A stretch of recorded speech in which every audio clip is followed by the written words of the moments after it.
But again, this is step one. Step one in the process of clearing out this massive pile of mayhem.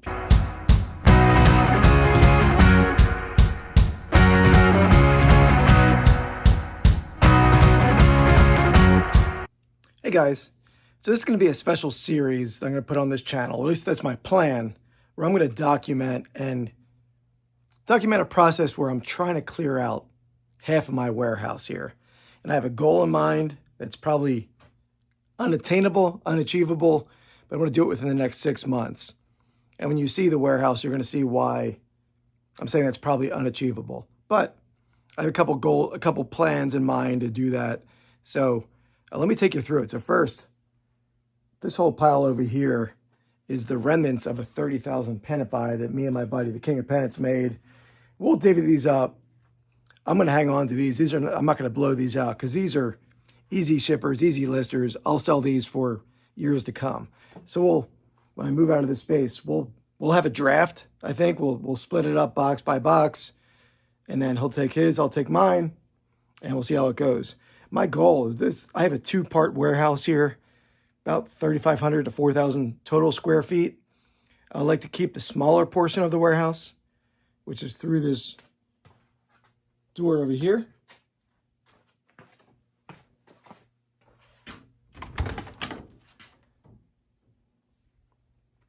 So I want to keep that half and get rid of this half. This is a much bigger half, but there's so much inventory here. So that's the pennants are step one. Step two, I have thousands of baseball bats in here. Maybe not thousands, but I would say between 1,000 and 2,000 bats. So I'll flip this around. Again, there's game used bats mixed in here. Those two are gamers. This is a gamer right here.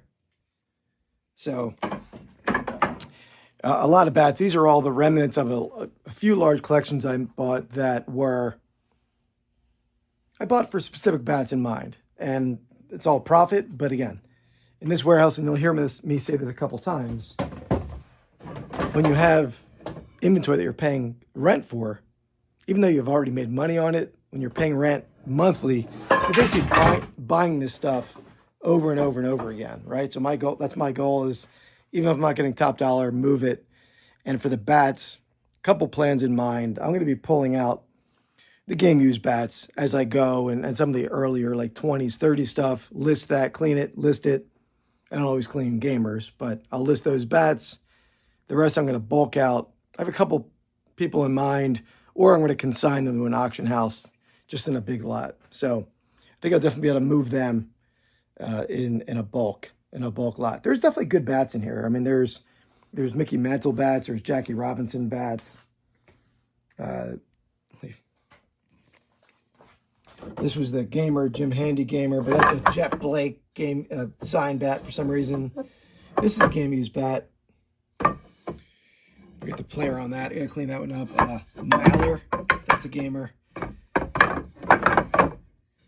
Early Del Ennis Adirondack.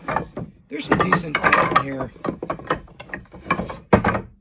That's a game used bat as well, but a minor league bat. Those two are gamers.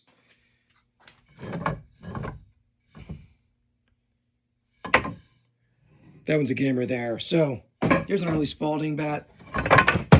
That's the kind of one that I'll clean up and keep. Again, a lot of stuff to go through here. Joe DiMaggio bat. So again, it's not all low quality bat. These are all vintage bats that have good value. It just, I know, take me forever to sell them. I'll bulk them out. Next part, and the disastrous part, there's a lot of disasters in here, but this massive mound of books, if you can see that. Back when my wife and I used to sell books on Amazon, right before we quit selling books on Amazon, I bought out 2 households of books. Made money on both buys, but shortly after those buys, stopped selling on Amazon. And basically, I just have put these here since then. And again, my goal for those books is I'm basically going to most of those are going to be donated. There's value in there. I know there's some good antique books in there. Maybe what I'll do is I'll take a box of books with me to work a day, and when I'm eating lunch or dinner in my car on break, I'll I'll see what's worth selling individually. If it's under $10, I'm not going to bother selling it. I'll donate it. There's a Marilyn life-size or over life-size Marilyn Monroe paper mache full-size doll that my dad's going to repair, and we'll get that in my antique shop. Even though I said the books were the disaster, the real disaster is the rest of the warehouse here. I mean, this is a massive space, massive amount of stuff, row after row of antiques in here. So again, it's not low quality stuff. I mean, there's bobbleheads, there's porcelain, there's a lot of antique toys, collectibles. There's an early microscope set, some Heartland horses. There's an early football board game, early tin truck. These are subway signs. There's this guy. This is an early advertising clock. Oh, wow. That's a killer one, actually, with Small's glass painting. Early electrical baseball clock. So, again, there's a Beatles 45, a nice early Silvercrest trophy. So, not low-quality stuff in here at all. But, again, when you're paying a lot of rent, even though this is all profit, I'm paying for this stuff every day over and over again, right? So, that's why I want to bulk it out, move it. This is an interesting piece. I can never find this on screen, but this is a TV show used piece, episode 4254, Relative Theory. I think that was, can't remember the show right now. Can't remember the show. I think it's Twilight Zone or that kind of show. It might be Twilight Zone. But I got to see if I can find that. Now that I never saw that tag before, see if I can research it and find, where that was used. My goal for this stuff, my goal for this part of this warehouse. First part of the goal, second week in August, the Philly Flipper. This used to be the Philly Flipper's warehouse. He's going to come, and from Monday to Friday, going to sell stuff, dollar starts. Going to be amazing deals. I know there's $500, $1,000 pieces in these boxes. Most of these boxes, we never even went through. We moved it in. I mean, I would randomly pull out a box and try to move the whole box. I was trying not to get to the point where I was like cherry picking the best couple items out of the box and then put the box back on the shelf. That way you have all the low quality stuff still sitting there, right? I never wanted to do that. So I was trying to go through the boxes as I went. But what we're going to do is we're going to pull out stuff. I don't care if it's a $500 piece. We're going to start it at $1, and he's going to run, I think, like 8 hours a day for 5 days. Going to move a lot of merchandise. That's step one. Step two, once I have the National coming up, once the National's passed, I'm planning on doing a couple 12-hour streams, which are going to be grueling, but 12-hour streams over on dibdit.com to move a ton of merchandise. So this video is on my channel. I will show the screen I'll show the thumbnail right here. This whole buy is all from one buy that we bought out of a 2-car garage from a friend of mine who was retiring from the collectible dealing business. All this stuff was a separate buy from the same guy. I bought 2 storage units from him, and that stuff that was I moved in here, again, profit, but I want to get rid of it. So my goal is to do 12-hour long did streams. I'm sure some of this stuff I'll end up moving into the other part of the warehouse. I mean, I do have antique shop space. A lot of the bigger stuff I'm going to put in my antique shop. So in these videos, I'm going to try to document this process, how it's going. It might end in disappointment where I can't get it out of here. I mean, I'm sure I could talk to an auction house to consign stuff, but that's my goal. And I'm sure a lot of it I'll move to the other side. The only stuff in this room that are listed are these 2 racks right here. 2 racks of books, glasses, and breakable stuff. And then there's some sports trash cans that are listed. Everything else is unlisted. Step one for me today, my goal today is I'm going to take, I'll have Paul run this, a little Dick Vitale signed basketball. So there's cool stuff in here. It's not junk by any means. But my step one today for me, I'm going to pull 25 bats out of here, price them, get them in my antique shop tomorrow. 20 bats, 25 pieces of vintage clothing tagged in my shop. I'm doing that. I'm going to do that right now after I stop recording. I'll show you the stuff that I pull out to get in my shop. 20 to 25 records. I have a lot of records in this. I didn't even show this room. The lights are off, but there's like a bunch of records in that room. I'm going to take 25 records, put them in my shop. Records sell great for me in my antique shop, but I haven't restocked in a while, and there are almost none out there, so I got to do that. Lastly, I'm going to take 5 bigger items. So I have like bigger items that I really don't have to ship. Like here's a 1977 Pittsburgh Pirates schedule poster. There's a big advertising pieces. There's this giant Dr. Seuss like wall hanging. This thing is heavy. Maybe I don't know what it's made of. Maybe it's fiberglass. So 3-dimensional. There's big board games. So I'm going to take 5 bigger pieces, get them in my antique shop. So that's my plan today. I'll show you some of the stuff I pulled out and what I tagged it for. But again, this is step 1. Step 1 in the process of clearing out this massive pile of mayhem. People are probably thinking, what am I, a hoarder? I'm not. These were a couple big buys that came on that if I didn't pounce on those buys, they weren't going to be there. Made a lot of money on them, but it's time to stop paying rent on them. So let's take you through this process. Hopefully, when I do this sort of panoramic view, it'll look a little bit better, but it'll take a while to make any kind of noticeable difference on camera. But again, definitely tune in for Whatnot. August, I'll put it here. I'll put the thumbnail here, or I'll put the dates here, but it's the second week of August. It's probably like August 9th, the week of August 9th, but I will show that here. Philly Flipper on Whatnot. We're going to be blowing it out. He'll have giveaways. We're going to sell a lot of merchandise over 5 days. So tune in for that. Here's a cool little, I'll have Paul sell this, a little metal hydraulic Structo toy truck. So good vintage toys in here. Tin litho toys. There's cards. There's advertising, tins, a lot of sports items. You name it, it's going to be in here. So tune in, Whatnot, second week in August. And I will show you here shortly what I pulled out to sell in the antique shop.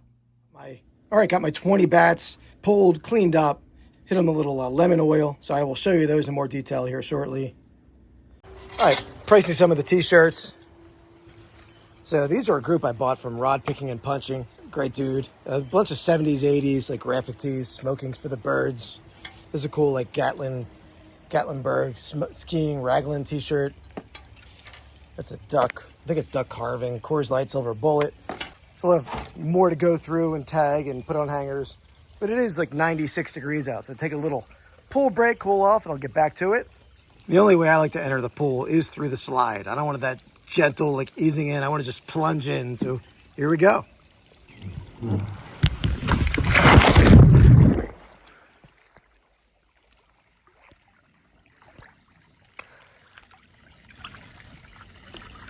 I cooled off, we're back at it. All right, so got the bats all priced up and cleaned up first and then priced up. So there's 20 bats, all of them tagged. Let's see the tags on the left there. So I'm gonna put these in my shop tomorrow. The highlights of what I pulled out. This is a great bat. This is an 1890s, very thick-handled acorn style knob. No maker mark, at least the maker mark's no longer legible. Still a cool bat. We have a Willie Mays Adirondack. This is a cool bat. The Joe DiMaggio line. It's a Tim McCarver bat. Beautiful wood grain on that bat. I think the nicest bat, at least the look of it, is this 125 Hank Aaron bat. Beautiful wood grain, very nice condition. Got a Yaz, little AJ Reach, circa 1910. There's a couple minor league team signed bats. That's a 2000 Reading Phillies, 2009 Lehigh Valley Iron Pigs, both game used and team signed. And then probably the best in the group, that Mickey Mantle K55 125. So, again, all priced up for the shop. All right, so got all the records priced up. I actually grabbed a lot more than 20. I grabbed everything in my stack because everything I looked at, it was decent. I didn't want to leave it there. So I flipped through some of the better ones. I got Johnny Cash at Folsom Prison. There's a cool NHL first 50 years. There's some Beatles in here. Meatloaf, Foreigner, Madonna, another Beatles, another Abbey Road. Babe Ruth comes to life. Howdy Doody, Aerosmith, The Who. This is cool. That's a sealed James Bond theme song record. This one's in rough shape, but my favorite of the group, The Lord of the Rings. Has some water damage, but a very cool album. Jets. So miscellaneous stuff. So can that all go in the shop? It's not going to stay in this box. It'll go in. I have a wood crate there full of records. So that's going to go out there tomorrow morning. All right, so here's the 5 large items that I pulled out of the warehouse to put in the shop tomorrow. So first, this thing's in pretty bad disrepair, but a Rudy Kazudi drum set. I don't really know much about Rudy Kazudi, but I think that piece, as it is, probably like 30, 35 bucks. It's rough shape. This piece is pretty good though. This is a Remco with a box, a Remco Johnny Reb authentic Civil War toy cannon. Original box is rare. The original box is rough. The toy is pretty good shape. And that's, I would think, $175 when I was comping it out. So with the box, about $175. This piece, tougher to price. It's an early advertisement, 1939. Does have Davy O'Brien, Sammy Baugh. So probably gonna put like 80 on that. This piece was filthy. I spent the last 15 minutes like scrubbing him down. Vintage wood, Howdy Doody rocking chair, probably from the 50s. You know, I know these back in the day, these brought a lot of money. I was actually talking to my buddy who I bought this collection from today, and he was saying that back in the 80s, 90s, these were like $500. Now, probably $100. And I'll probably price it like $80 to move it quick, or hopefully move it quick. Lastly, a Marks-O-Matic All-Star basketball game in box, and it's complete in there. This was out of the storage unit I bought from the same gentleman a long time ago. This and the Canon were in my like to be photographed area, but I was just dreading having to ship these things. So perfect to put them out in the shop. Perfect to free some space up in the warehouse and eventually empty the warehouse. So there you have it. Those are the 5 large items. So thanks for watching, guys. I'm going to try to take you along this journey. Plan on doing these videos at least a couple times a month. The next one will be probably a little delayed because of the National. I'm really in prep mode for the National right now in Chicago. But I'm going to end the video with a little tour of some of my antique shop booths. I split these with my dad. Admittedly, he does a lot more stocking out there, so a lot of the stuff you're going to see in the video is his, especially any of the taxidermy you see. It's his. Don't judge us. Both huge animal lovers. But he'll buy like damaged antique taxidermy at flea markets, fix it up, give it new life, and put it in the shop. So there's not much there, but if you see that, I don't want anyone to be offended by that. But I think I'll give you a tour. This, I think I shot video in 2 of my antique shop spaces. I have 4 booths in one, as well as a showcase, 2 booths in the other, and a showcase. And I'm in a 3rd and 4th place as well, but I only filmed in the 2 locations for this video. Maybe I'll do the others down the road. But hope you guys enjoy this. And again, tune in Whatnot, August 11th through the 15th, I believe. Philly Flipper. I will put the link in the description below. My regular videos still be coming out on Saturdays. Thank you for watching. See you next time.